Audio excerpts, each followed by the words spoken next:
ചില ദുർഘട ഞാൻ നിനക്കെതിരായി നിൽക്കുന്ന ചില ദുർഘടങ്ങളെ നിരത്താൻ പോകുകയാണ്.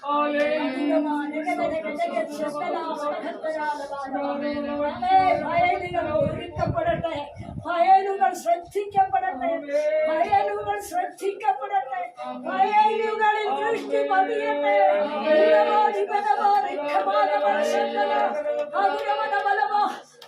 ഫയലുകളുടെ ആവശ്യം വെളിപ്പെടട്ടെ. രാജാവിന്റെ ഉറക്കത്തെ കെടുത്തി മോർദെഖായിയുടെ അവകാശത്തെ സാധിച്ചെടുത്തതിന് ഉറക്കത്തെ കെടുത്തി യോഗ്യതയുള്ളവരെ വിളിച്ചു വരുത്തട്ടെ.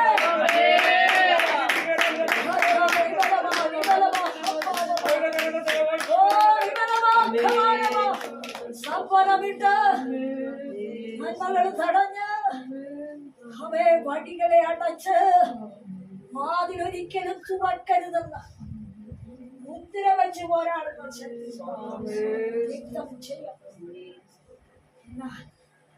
ഗവൺമെന്റിന്റെ ഇമ്പീരിയൽ മുദ്രയെ തകർത്തവൻ ആരാ? അവേ മരണത്തെ ജയിച്ചവൻ, പാതാളത്തെ ജയിച്ചവൻ നിന്റെ ദൈവമാണ്. നീ സേവിക്കുന്നതിന്റെ ദൈവമാണ്. അവൻ ആ ശക്തി നീ ഇന്നലെ യേശുവിന്റെ നാമത്തിൽ അവൻ ഇരുട്ടിലിരുന്ന് നീ പ്രാർത്ഥിക്കുക. അവൻ കർത്താവെ സകലം അടഞ്ഞിരിക്കുക. ഇരുട്ടാ കർത്താവെ, പക്ഷെ വെളിച്ചം വെളിപ്പെടണം, വെളിച്ചം വെളിപ്പെടണം, വെളിച്ചം വെളിപ്പെടണം. ചിലത് ഉറക്കത്തെ നഷ്ടമാക്കി അവയെ ചില ആമേൻ അധികാരികളുടെ ശ്രദ്ധയിൽ നിന്റെ ഫയൽ കൊണ്ടുവരാൻ പോകുക.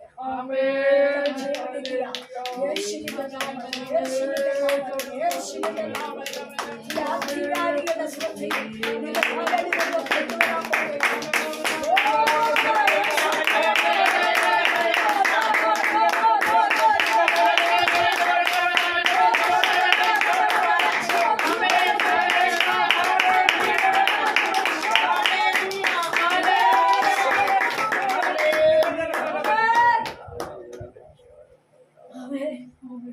എന്റെ ജീവിതത്തെ, എന്റെ ഭാവിയെ, എന്റെ വഴിയെ, എന്റെ വിദ്യാഭ്യാസത്തെ, എന്റെ കഴിഞ്ഞ നാളുകളിലെ ജീവിതത്തിൽ എന്റെ വിദ്യാഭ്യാസത്തെ പോലും കാണാൻ ഒന്നിനും നീ എത്തപ്പെടത്തില്ലെന്ന് വാദിച്ച ബാല്യത്തിൽ തന്നെ നിനക്കെതിരായി വാദ കിട്ടിയ വ്യക്തികളുണ്ട്.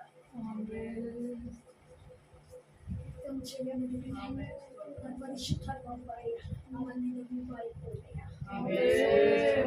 ഏത് ദുർഘടമാണ് ചാടിക്കാൻ പോവുകയാണ്.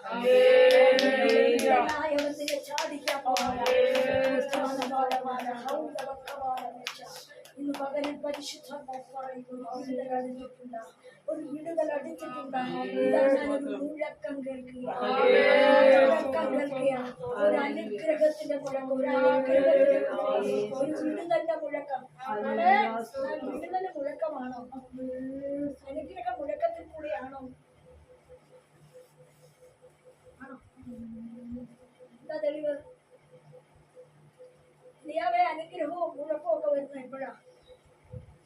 ഇവിടെ പോയി എനിക്ക് മെച്ചാ മതി എന്ന് പറഞ്ഞിരുന്നു. ശരിയാവില്ലേ? എന്നാ കർത്താവ് ഒന്ന് പുറത്ത് വന്നു അല്ലേ? പുറത്ത് വന്നപ്പോ എന്തൊക്കെയാ സംഭവിച്ചത്? രാജ 19 എന്റെ ഭരണം വായിച്ചത്